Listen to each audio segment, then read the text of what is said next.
Okay, good afternoon, and thank you for taking time out of your busy schedules to be here with us today. My name is Russell DeSalvo, and I am the President and CEO of PuebloPlex, the local redevelopment authority here at the Pueblo Chemical Depot. I'd like to get the meeting started today by reciting the Pledge of Allegiance, so if you could please rise, I would appreciate it.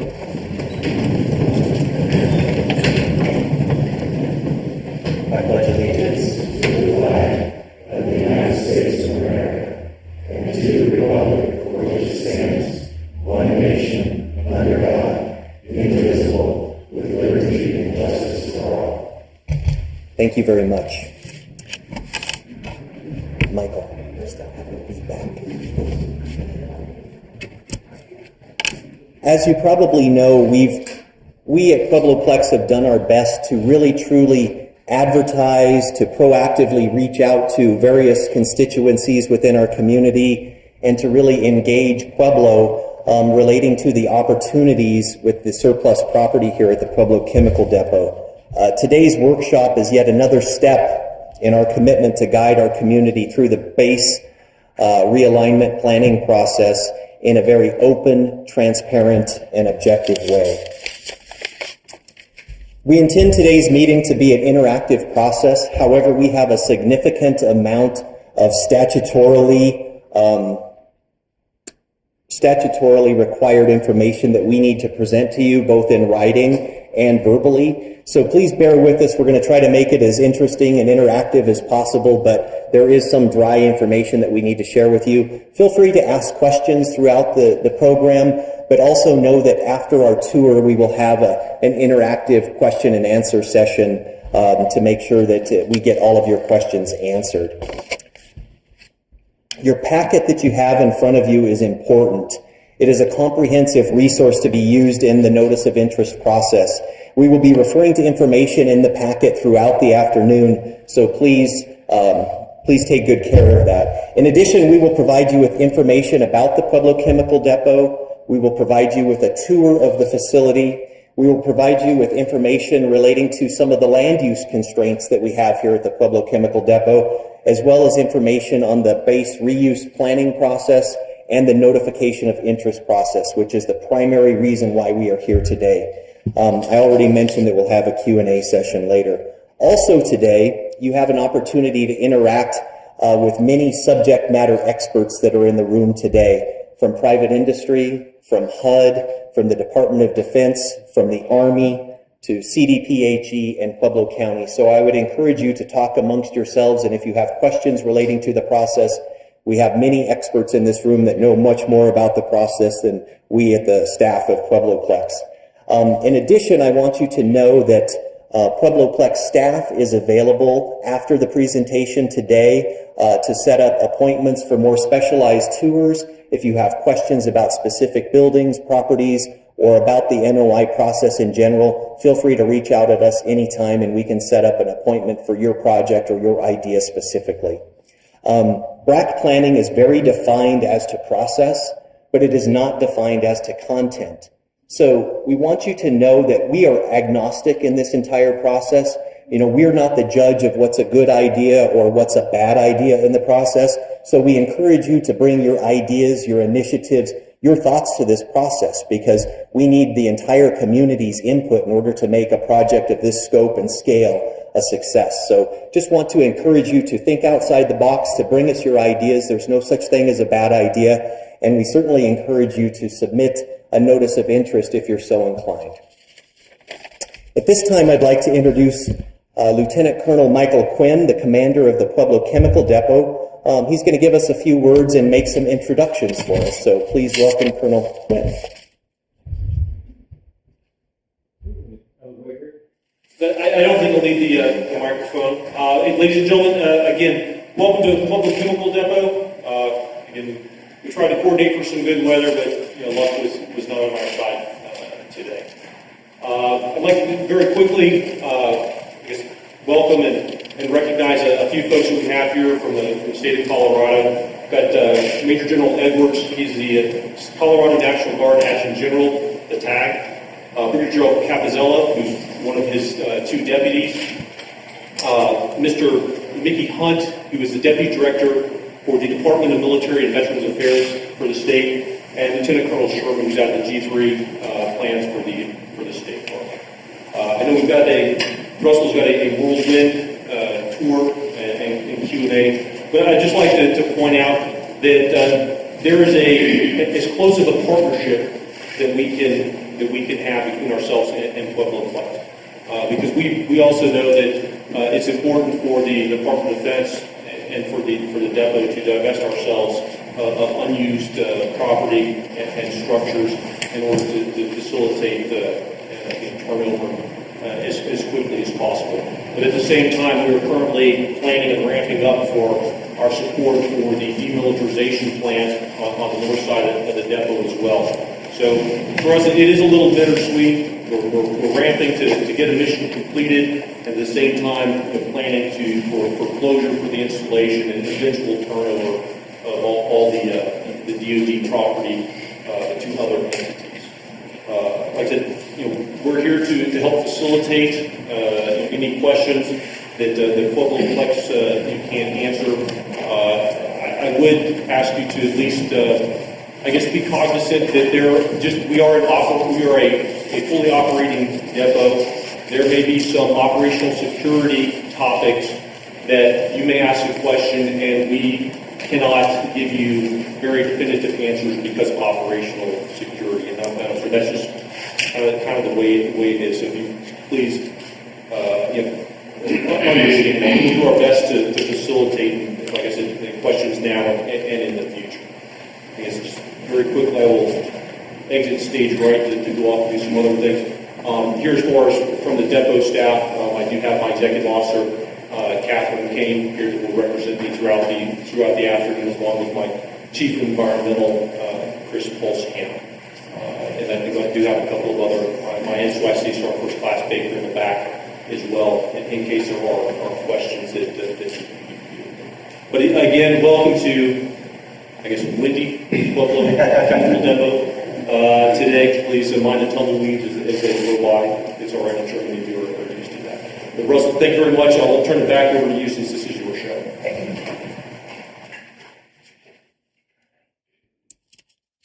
Thank you, Colonel Quinn. I'd also like members of the PuebloPlex Board of Directors and our staff to stand so that you can see who is part of our team.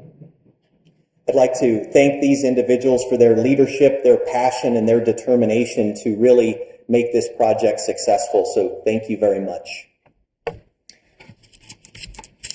Next, I'd like to introduce Pueblo City Councilman Chris Nicoll to say a few words.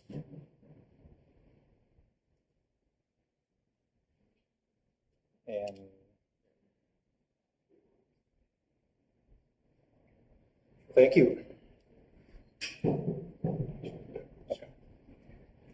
We're using 1942 technology to do this tutorial, so please bear with us.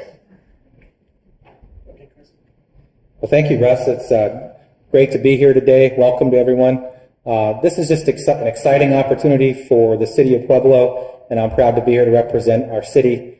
We have a long history here in Pueblo with this facility, and it's exciting to think about the opportunities as we move forward, and we're available to do things like economic development and to find other uses for this facility. One of the things we do on city council is we're always trying to look at ways to improve our community through economic development and creating jobs. And this is one area where I think we have tremendous opportunities in the near future to do that. When we work with our local economic development organization here in Pueblo called PEDCO, we have a half-cent sales tax that we set aside for trying to attract companies to come to our city. And it only resides within our city, our local area within our city and our industrial park. This, however, presents opportunities to me that I think we could utilize to do things like when we have startup companies that want to come to our town. They may not necessarily fit the bill for a PEDCO project, but they definitely, this is something we'll be able to partner with and utilize as a tool to help incubate new businesses that want to looking for a location such as this to start their company and get going in business. And so that's what we're all about. We're about growing our city and attracting businesses and being really a community that reaches out and tries to help people raise their businesses up and employ people and help our economy. This process, it really is all about transparency, and so that's something we're really excited about also, is just the community input that we want to receive as the PuebloPlex board. We want to make sure that we're hearing from folks, that we give that opportunity, because we don't always have all the ideas, and we can't think of everything, and maybe there's some uses or some concepts that the community at large, or even folks from all around the country might be able to contribute or find a use, and maybe we can fit that bill. So we're very interested in that. And then I just wanted to say how excited we are again for this opportunity, and this has been a long time coming. This board has really worked hard to get this going over the years and getting to this point, and I think it's just a really great opportunity, and we're looking forward to it. Thank you, Russ.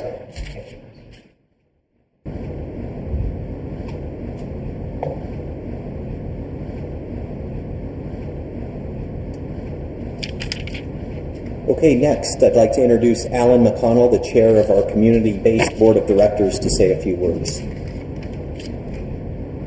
I'm going to stay over here. I don't think anybody will have a hard time hearing me. If you do, I'll turn off my hearing aids and talk even louder. I've been affiliated with the Development Authority for approximately 17 years.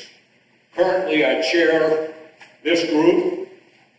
We've seen major ups and downs from the board, and I'll tell you right now, we're at the highest level we have ever been. We don't have anybody with their own agenda on the board. I ask for something to be done, I've got to turn away volunteers. That's the way it works. And I'll tell you, I'm on several boards. This is the only board that is true of. Let me give you a couple of ideas or thoughts about what is the local redevelopment authority.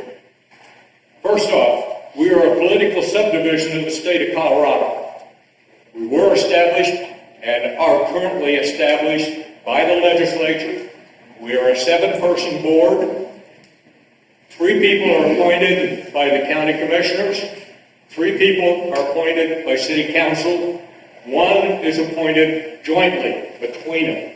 We serve 4-year terms and have the opportunity to reapply at the end of that 4 years. But if somebody doesn't like us, we're not going to be back. That's the way it goes. Now, these are the appointed directors. We also have associate directors. We've got several of them in the audience here today. The only difference between an appointed and an associate, the associates can express their ideas at any time. Believe me, they do.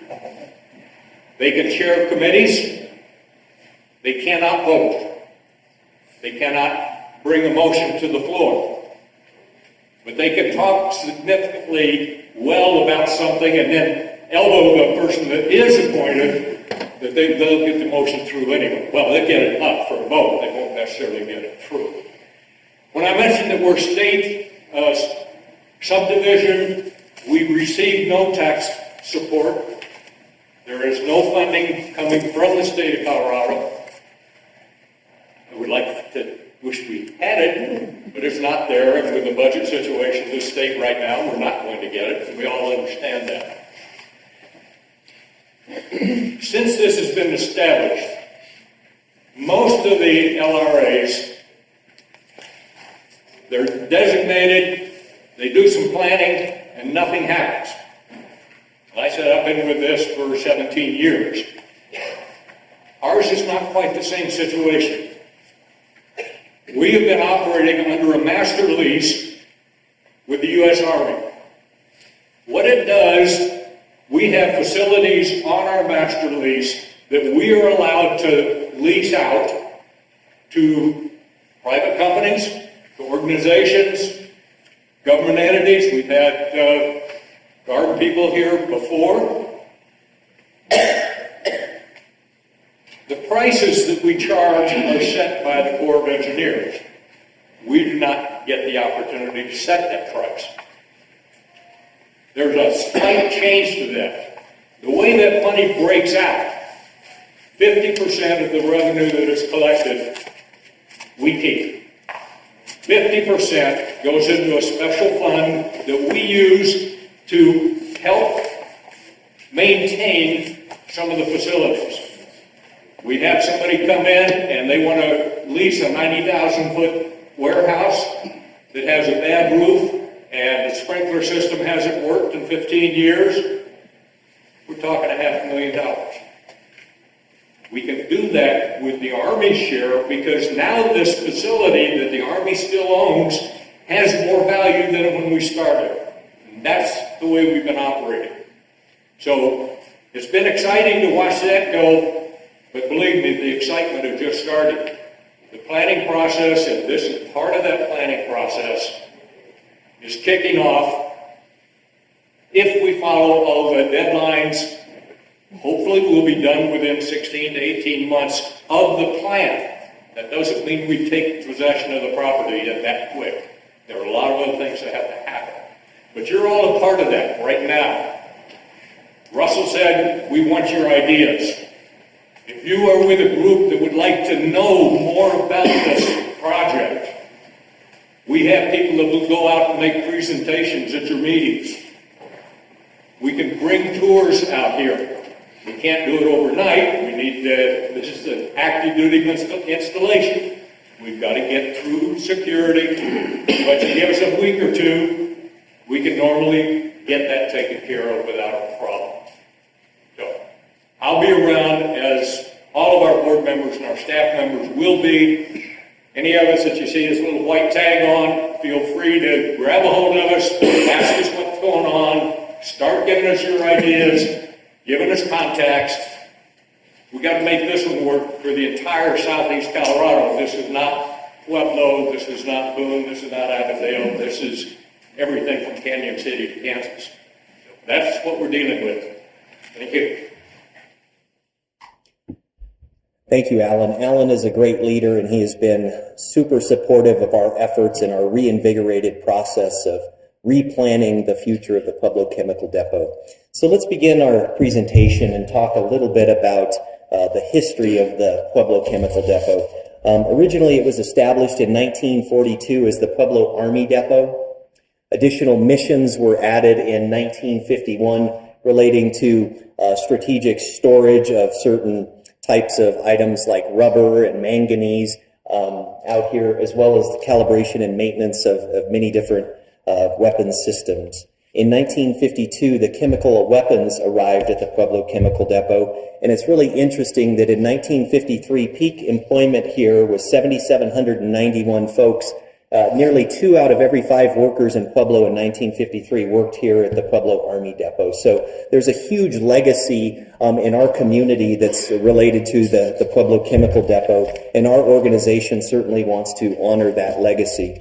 In 1988, the Pueblo Army Depot was put on the blacklist, and so many of the missions of the Army Depot were dispersed. The sole remaining mission at the Pueblo Chemical Depot is the safe and secure storage of the chemical weapons that are stored here on the facility.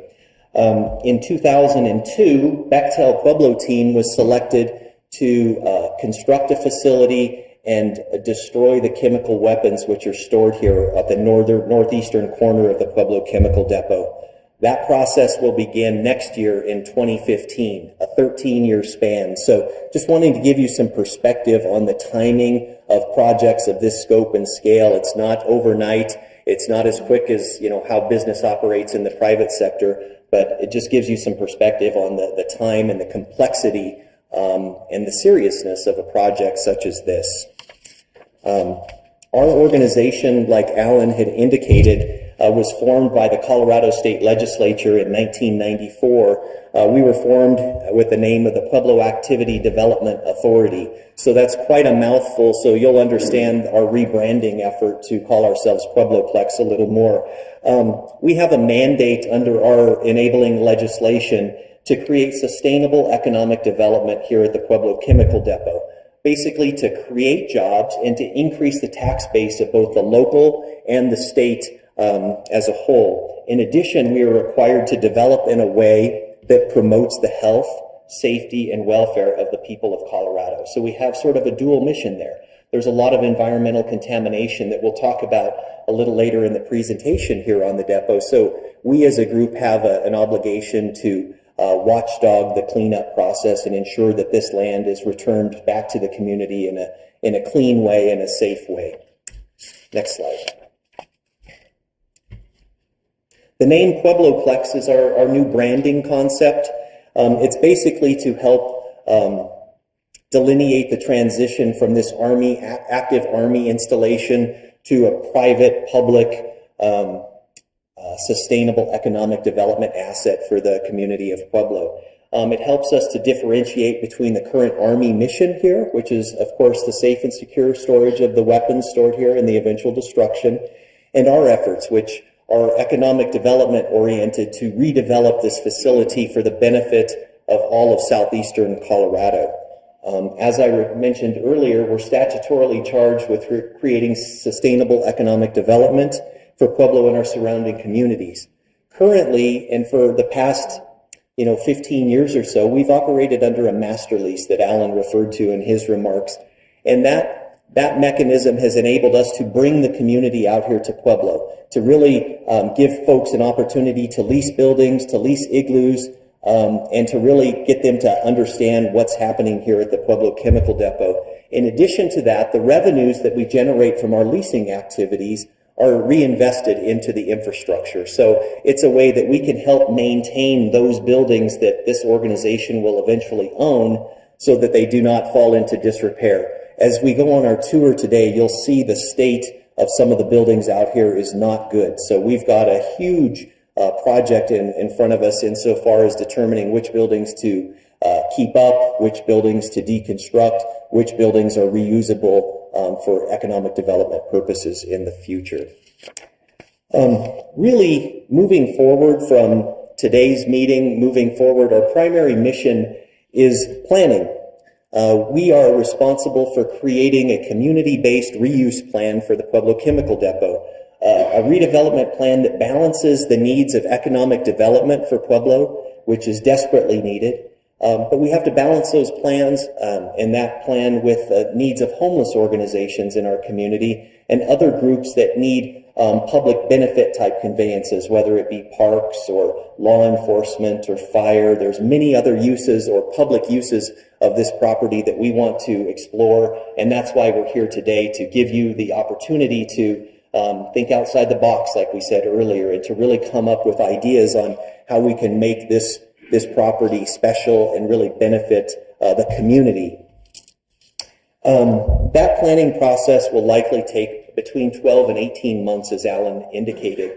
Once we complete our reuse plan and it goes through a few checks and balances, we will switch more from a planning organization to an implementing organization, where we actually start working on roads and electric distribution and actually start selling property, tearing property down, and really trying to rebuild this facility for economic development purposes. That's likely, just to give you some perspective, 4 to 5 years from today before we get to an implementing phase of this development. Next slide.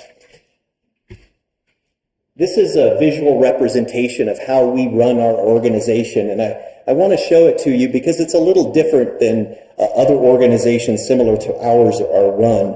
Our organization is really truly a coordinating body, and our operating structure really pulls information into the center of our organization, and it helps us to disseminate information amongst our constituent groups. You'll notice that we have local elected leadership as part of our constituency. We have community leaders, PEDCO, the Pueblo Chieftain, the college, and the community college. We also have the Army, the Office of Economic Adjustment, our friends from Washington, D.C., HUD, and the Colorado Department of Public Health and Environment as part of our process, where we're continually recycling information and talking amongst our constituencies. We really, truly, and I'm a big advocate of this, and I know that my board is supportive of this, but we really want this to be an open, transparent, and objective process. We want the community to be involved. We have ideas about what the future of the depot can be or what the depot can look like in the future, but we really truly, over the next 12 to 18 months, need your input. We'll be reaching out to the community. We'll be having many meetings such as this, planning charrettes, all types of public engagement to really help us vision what the future of this facility will be. In addition to the community meetings, we will also be engaging professional consulting and engineers that have done this type of work around the world, in essence, and we will rely on a lot of their expertise to help us make sure that we've got a first-rate plan. The whole idea of this is to have a plan that's really, truly viable, a plan that we can truly implement. We don't want just pretty pictures on the wall. We want a plan that can really create jobs and help our economy, help our homeless organizations, and help the public benefit conveyance folks. So we feel confident that we can make this happen with the team that we will be assembling here in the coming months. So next slide. This is just a visual representation of a traditional LRA concept and plan. And basically, you can see it's the traditional smokestack type structure. What I want you to know here is that our organization is a process and results-driven organization. This is sort of a top-down information dissemination type organization. Ours is a more modern approach and likely a more appropriate approach for this type of facility. It's important, though, that you see some of the potential groups that will be interacting with the federal agencies, state government, tribal governments, housing and homeless groups. So there's a wide range of constituencies that we need to continually, throughout this entire process, reach out to. But I just wanted to share that with you for some contextual comparison. As you can see, the PuebloPlex, or the Pueblo Chemical Depot, is huge. It's nearly 23,000 acres. The conveyance that we're talking about today, or the first tranche or phase, whatever word you want to use, is just under 16,000 acres. There's 1,136 structures on the depot, over 6.5 million square feet of space under roof, 160 miles of paved road, 46 miles of rail on the depot. There are numerous assets here on the depot. Unfortunately, many of them are 1940s, 1950s, 1960s vintage, and many of them are not up to current industry standards for certain types of use. So we've got some challenges in front of us. One of the biggest challenges that we consider in our planning process is that last bullet point. And when the Army leaves the Pueblo Chemical Depot, our organization is going to have to provide fire and emergency services, police protection, public works, road maintenance, water, sewer, electrical distribution, and very importantly, environmental remediation. So those are all impediments to our planning process and big issues that we need to consider today, because we don't want to start this development and then not have a plan to continue it after the Army leaves the facility. So it's really important, as you put your notices of interest together, to know that there's some uncertainty as to what the future looks like insofar as water distribution, electrical distribution, roadway maintenance, police protection, and fire protection. So hopefully during the planning process of the next 12 to 18 months, we'll get our arms around that. But this is one of the biggest challenges in our organization. Next slide. Basically, we'd like to give you some context of the size of the Pueblo Chemical Depot. It's equivalent to the land size of Miami, Florida. So just that gives people an idea of how big this facility really is. In your packet, we've got an aerial view. We also have a map of the various parcels that are going to eventually be transferred. But just to have you have some contextual understanding of the size, scope, and scale of the facility, it's 35.6 square miles. The entire city of Pueblo, which is a big city land-wise, is about 45 square miles. Next slide. One of the biggest challenges that I mentioned earlier to redeveloping an Army base are environmental issues. The map that we have to stage left shows lots of little areas of contamination. We have 60 solid waste management units. We refer to them as SHMOOs, but in essence, they're areas of environmental contamination. In your packet, you also have a map that shows you the various locations of schmooze here on the depot. These schmooze are range from something as innocuous as a septic system to unexploded ordnance to groundwater plumes to many types of industrial type contamination. Next slide. Well over $100 million has been spent to date remediating these environmental issues here at the Pueblo Chemical Depot.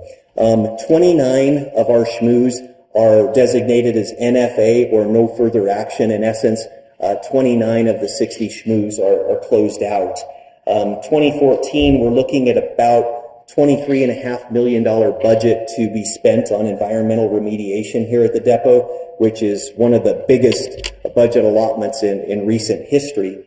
But realistically, we have about $130 plus million to go in order to clean up the depot to levels that are acceptable to the Colorado Department of Public Health and Environment and to our organization as well. We want to share this information with you because it's a huge part of what we do on a daily basis. Next slide. The Colorado Department of Public Health and Environment are great partners with the Army and our organization, and they really are looking out for our coordinating missions of protecting the health and human environment here in Colorado. And there's certain levels of cleanup that occur on contaminated installations such as ours. There's the unrestricted or residential use, which is the highest level of cleanup that you can get. This is for residential housing, for schools, nursing homes, hospitals, that type of use. There's also industrial and commercial cleanup, which is cleanup to a lesser standard. And there's also another category, wildlife management, which is even a lower level of cleanup. I want you to know that as we discuss the project today, that this initial 16,000 acres that we're discussing today doesn't have a residential level of reuse. It's an industrial level of reuse or a wildlife management level of reuse at this point. So as we get into more questions later, we can certainly engage experts in this area to clarify some of the possible uses of the land. But I just wanted to be clear that there's no residential opportunities in this first 16,000 acres. Okay, next slide. As you can see by our timelines that began back in July of 2013, we've had a long, protracted process as our organization. We were formed in 1994, but I can tell you, and this timeline basically illustrates it, things are moving extremely rapidly now, and I just want to ask you or implore you to reach out to us, to engage with us, to ask questions of us, to pull us into your constituencies so that we have all the input necessary to make this project a success. And with that, I want to introduce Michael Clarkson, who is our analyst and project manager. And Michael's going to walk you through some of the specifics relating to the base redevelopment process and the NOI process that we are here to discuss today. So thank you very much for the opportunity to speak with you, and Michael will be up here next.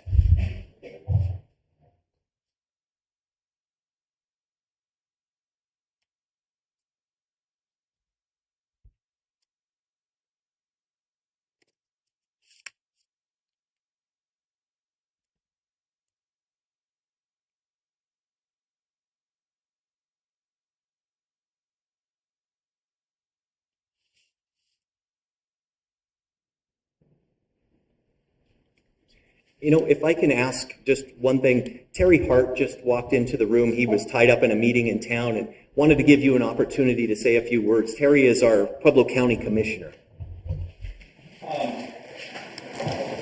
Well, thank you all for being here today. I don't want to say a whole lot. I apologize for not being dressed up. It was sort of blowing up in the wind out there. But with the wind and what we're doing, I've been involved in this project since about 1988, I think is when I first got started.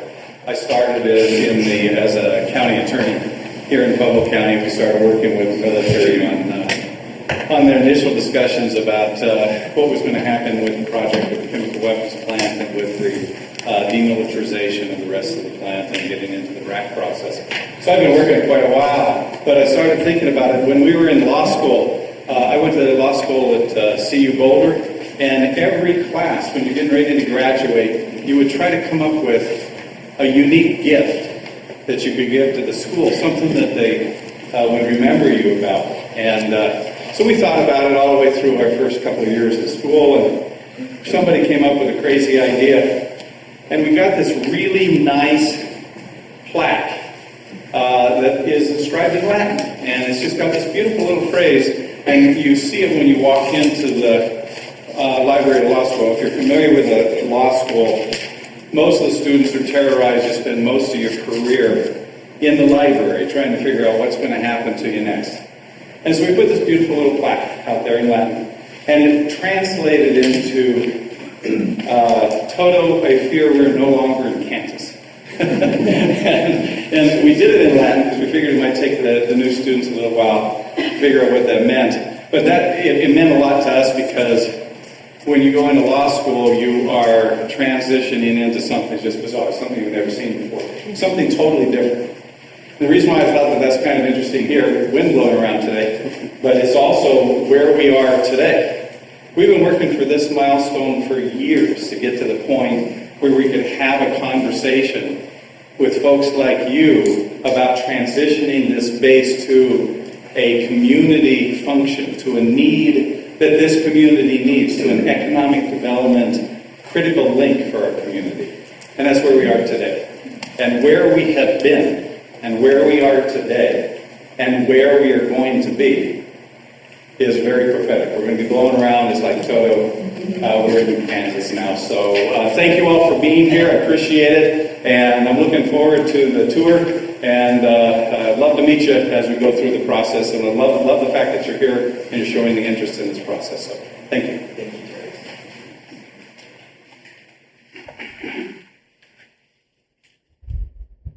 Terry. Thanks, Terry. As Russell said, I'm Michael Clarkson. I'm the analyst and project manager here at PuebloPlex. Can everybody hear me okay? Higher? Is that better? Can you all hear me in the back? Great.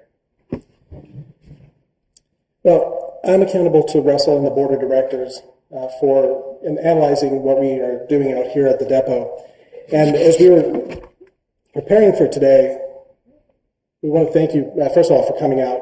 One of the things that was really striking as we were preparing for today is that it's, first of all, given how bad the weather is, everybody's coming out here, which is really incredible, and we appreciate that.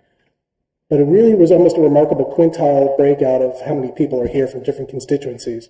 And that's really what we're excited about, because the fact that there's a generic interest across the broad spectrum of folks.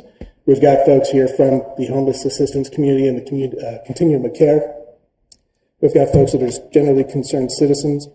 We have folks that are here from that are elected representatives. We also have some that are both on our board as well as elected representatives. And we have state and local individuals as well. And of that 15 that are there, it's almost a 50-50 split between state and local folks that are here. So we're really appreciative and really glad that we're having a good continuum of folks.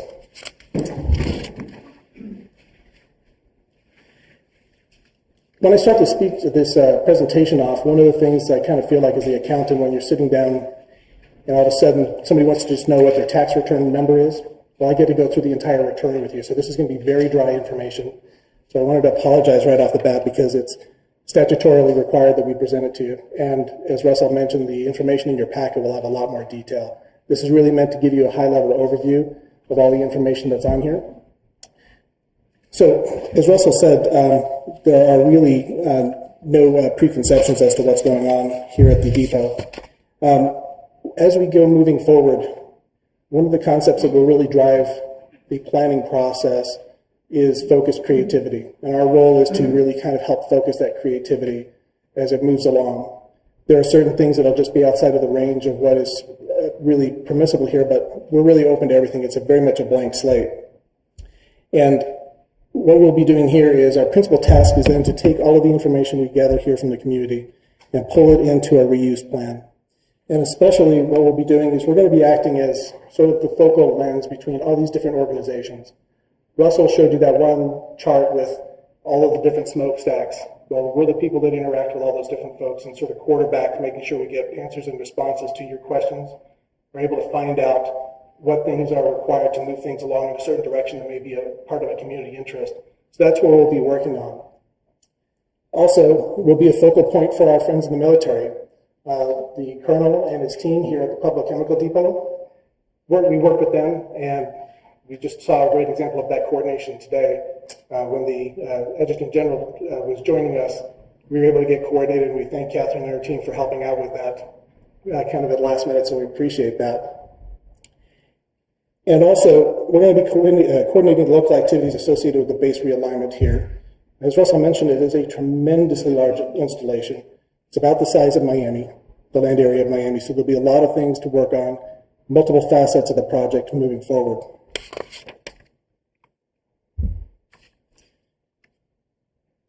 One of the things we are accountable to do is, the PuebloPlex LRA is accountable to produce the plan that will be actually reused.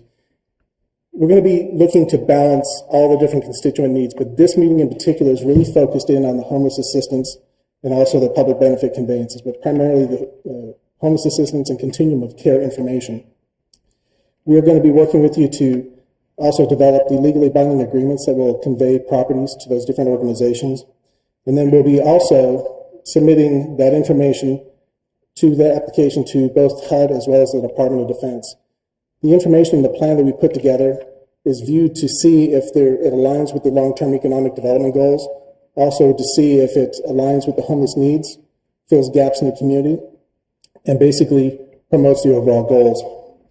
And also, as well, one of the things we do need to do, as Russell mentioned, is making sure that there aren't any we're going to be using that also to determine the environmental assessment on that down the road.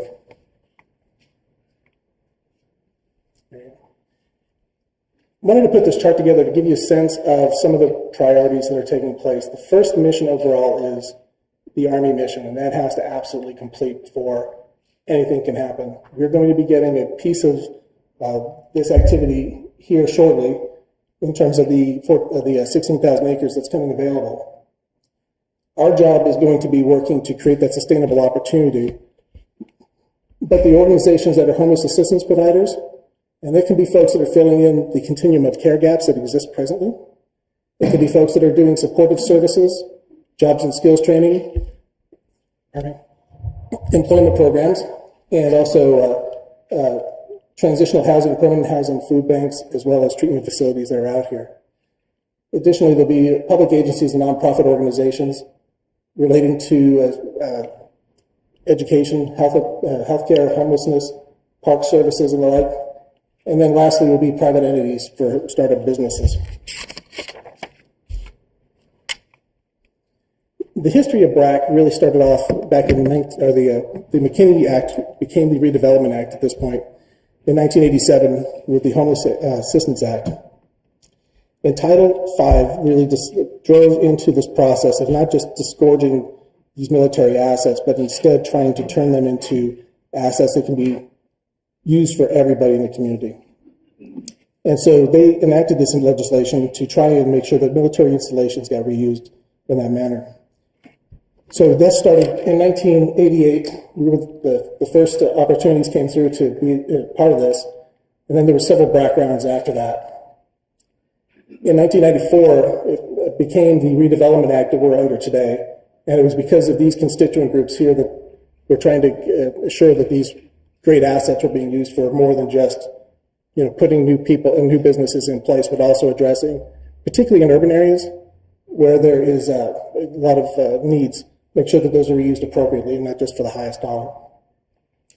Our depot here falls under the Redevelopment Act, and that mandates that we do a reuse plan that appropriately balances the needs of the community and the economic development and other homeless assistance. And what happens, as I said, is HUD will review this plan when it's done for statutory compliance. And I've shared on here for your reference the Code of Federal Register, Federal Regulations sections that are applicable for both of those.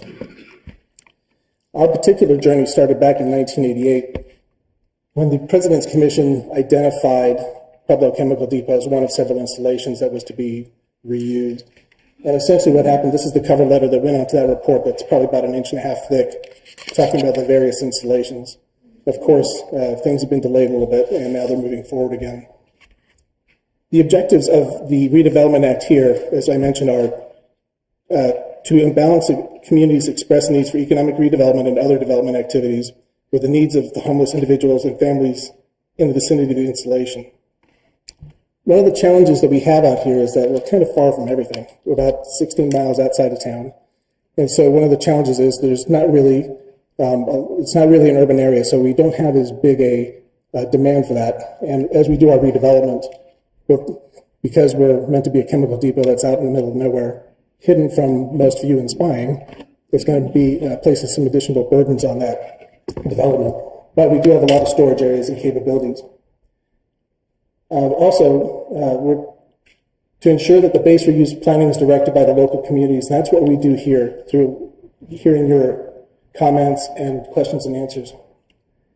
We are this locally controlled redevelopment planning authority, and we're looking to promote the rapid reuse and closing and realigning of this installation. What's been interesting is it took about 25 years to get to where we are. In the past 2 years, it's gone very rapidly, thanks largely to Russell and the team that preceded me. So the first part of this, there's really two big parts to this BRAC process. The first part is where government really talks to itself and it sets up the entire process. This is where the BRAC was recognized back in 1988. And then essentially a series of activities take place within the government to say, do you need the installation, amongst the government agencies, and they say yes or no, or they don't respond, which happened here. They didn't respond. Then there's a notice of surplus letter that says, okay, this time period has lapsed, and now we're moving forward into the next phase of realignment. And that took place in November. And then what happens from there is there is a notice that's placed into the Federal Register that says, basically, hear ye, this is now available for the public, and makes the process start. And I'll talk about what that process is here in just a second. And then similarly, our friends from the OEA had us re-recognized as the local redevelopment authority here in Colorado for the Pueblo Chemical Depot. And so all that process starts getting all of the legal aspects in motion.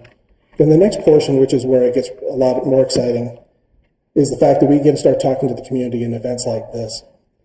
What happens is we placed in the paper some, we call it SAVs, both in the legal section as well as in the standard display ads. 3 times we placed some ads out there just to be able to make sure that we made sufficient notice to folks, and we put it up on our Facebook page as well. And so we're reaching out to the public to let people know about meetings like this. And we did that in the Pueblo Chieftain, both on the 12th of January, the 2nd of February, and the 2nd of March. And then as well, the OEA team as well did the same thing on January the 14th. And then we're doing our community outreach meeting today. And the reason I've identified these 2 red lines is they're really the 2 most critical in this process. The first one in terms of the community outreach meeting, this is something that's statutorily required, so it doesn't just sit in the paper and sort of slide by. We are actually been proactively searching out folks, contacting via email and various phone contacts as well. And we're really pleased with the amount of people that came today.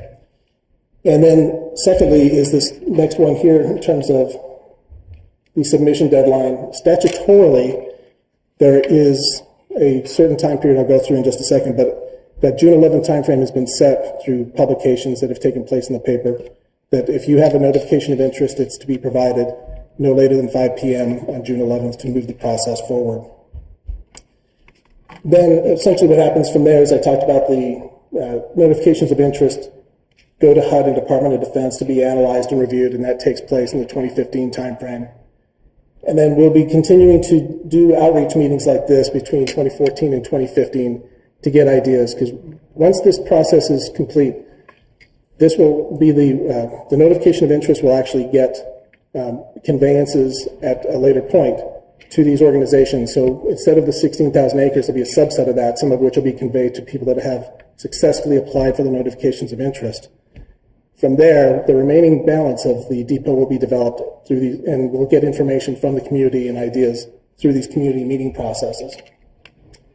And we'll be also engaging experts from multiple disciplines, from environmental remediation to business development to pretty much everything that has to do with economic development, anything at all that relates to the development of the long-term interests of the depot.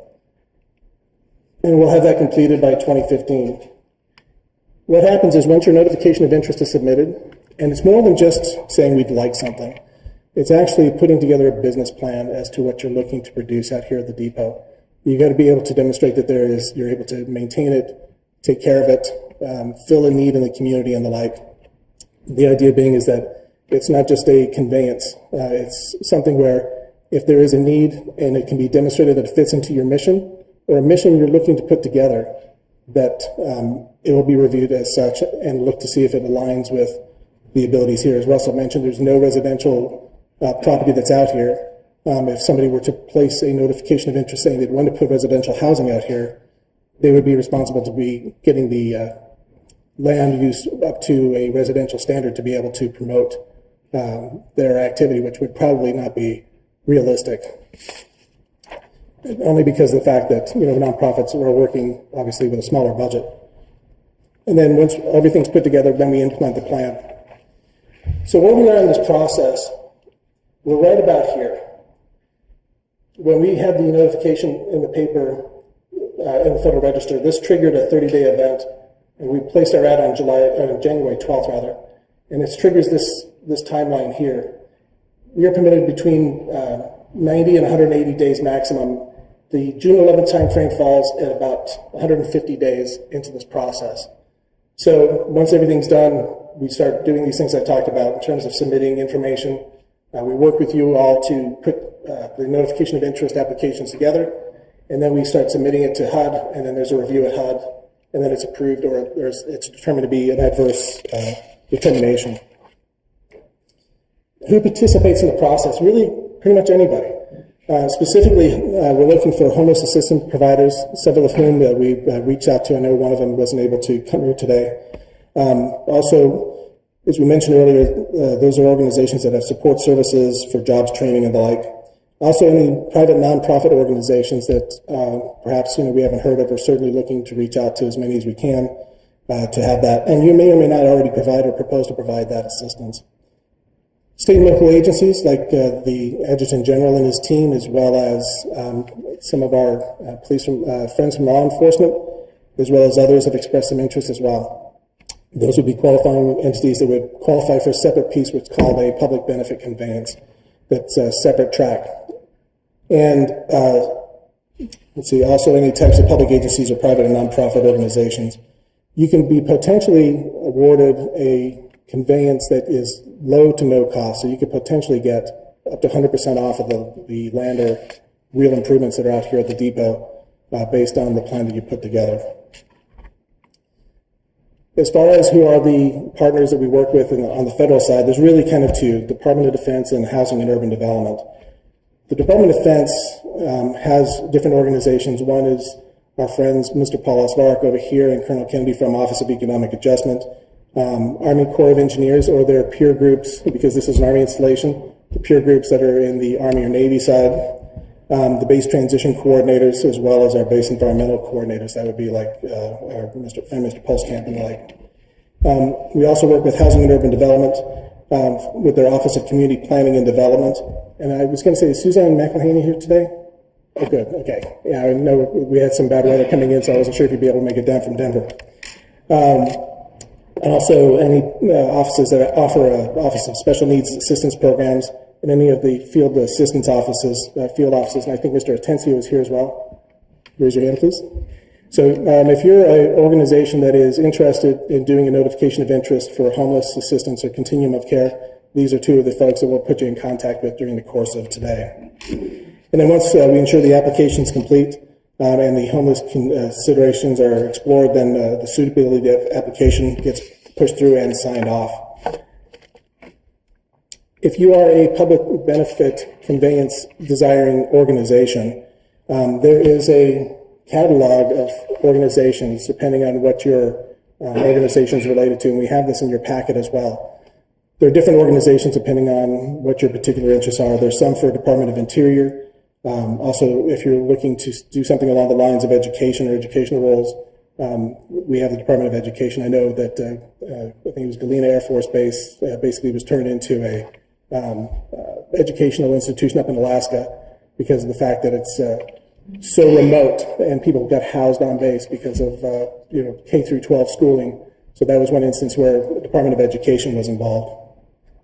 Law enforcement for training purposes, or law enforcement training center, or prisons, or things of that nature would be explored through the Department of Justice. They would be your sponsoring agency, and we would be putting you in contact with those folks as well. We do have a list in the packet, again, as I mentioned. Housing and urban development for self-help programs, and I won't read through the rest of the list. The seaports mostly has to do with the naval bases, so that doesn't really apply out here, unfortunately, even though we are as big as Miami. So really, just in terms of the summary of steps, basically, we're going to have the approval of BRAC recommendation for closure. That happened. There's going to be a federal screening for potential reuse, and that's already happened as well. The DOD's recognition of the local redevelopment authority, that happened. This process here took about 25 years to come to fruition. So finally moving forward, and now at this point, we're starting to do this. This is the first of these outreach actions. We'll be doing more of these as we go forward, getting more input, but this is really the statutory one where we're sharing with you the defined processes that are around if you are looking to just get title to some of the land and appurtenances out here. Once we complete this, it goes to HUD review, as I mentioned, and then it's disposed of. And I just basically showed, I kept this in my presentation as well. It's the same language as Russell had for the public law that manages our institution. And then very lastly, just a glossary of terms and acronyms that are here. So that is the presentation part as far as the notifications of interest. The information, as I said, is in your packet. If you have any additional questions during the Q&A session here after 5 o'clock, let us know. If we don't have the specific information, we'll get the subject matter expertise involved and get your response as rapidly as possible. All right. Yeah. So, Chris, how many people do we have that have signed up? About 50? Like 55. Okay. Okay. We have 56 spaces on the bus. We're going to be taking a tour. We may be taking a snowcat out there, I think, at this point, because it's. But we'll be heading out in just a second. We'd like to offer everybody a 10-minute break. Restrooms are just up here and food's out here. We'll be boarding the bus shortly, and we'll be taking a tour around the depot in just a few moments.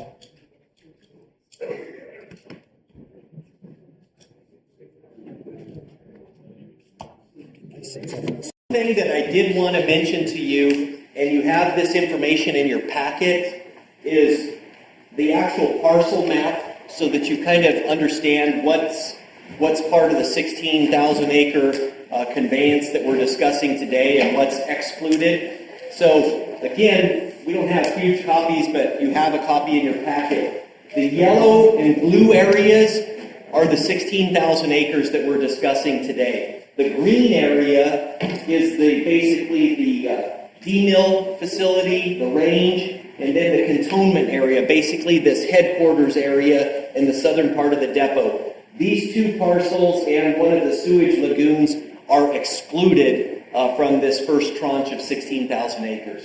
This land here comprises about 7,000 acres in total, and we'll revisit that once we get a little further along in the demilitarization process that's occurring up at the PCAP facility. So we wanted to frame that so you have an idea. You're also welcome to come look at the SHMU map that we had talked about. This shows the exact areas of contamination on the depot in much more detail than maybe this map does. So you're more than welcome to look at this. We can share this information with you. And as we discussed, if you have more detailed questions about a specific parcel of land or a particular building, then we can get into more detail about what types of restrictions that particular parcel of land or building may have from a reuse standpoint. Okay? We wanted to open up this session for questions. I really appreciate your being here. You're sort of the the stragglers, the ones that survived the entire tour today. So we appreciate your staying here, and hopefully you can all make it home. But we wanted to see if you had any questions or if there's any resources that we can connect you with, to further your interest in this property. We did that good of a job. Is that really what you're saying here, or you're just saying that we want to get out of here and get home? Joan. Are these maps available on PDF? Yes. Okay, so because even with my reading glasses, sometimes I have a hard time. The other thing, good point. Everybody that attended today, and you left your email address, will get an electronic copy of the entire presentation that you have in front of you. So that'll be sent out automatically. Catherine? If I may just clarify, the solid waste management units on the big map are exactly the same as on the other map. So you will have those exact locations when you get that map. Just a little easier to see on the big. It is. Lori? Will the attendees list be sent out with the email when you guys send it out so people know who was here? We didn't contemplate that, but I mean, is that something that folks would be interested in I having? had several requests from people, so I just thought I'd ask. I don't see that there would be any reason it's a public meeting that we couldn't send that out. Okay. Do that. Any other questions? Lori? So, I'm one of those advisory She's on the board. board. I know, who gets to talk all I want, but never has to really make any decisions. All the power, none of the responsibility. If the SMU is on there and someone's interested in that area, it doesn't mean that there can't be additional work done to change the level of use. Is that correct? That is correct. I mean, we would engage with the Colorado Department of Public Health and Environment, and they would guide us as to what would be necessary in order to remediate the environmental contamination to a level to fit the reuse of that particular use, whether it's for food storage or vehicle storage or whatever the case might be. Yes. I'm done, guys. Remember I was telling you we had some associates that could get their way? That's who I was talking about. She's great. Okay. Well, thank you very much for attending our meeting, and we look forward to engaging with you throughout this process. Again, if you have any questions, you need any information, feel free to reach out to us at PuebloPlex, and we'll be happy to get right back to you and help you through this process. So thank you very much for attending. Appreciate it.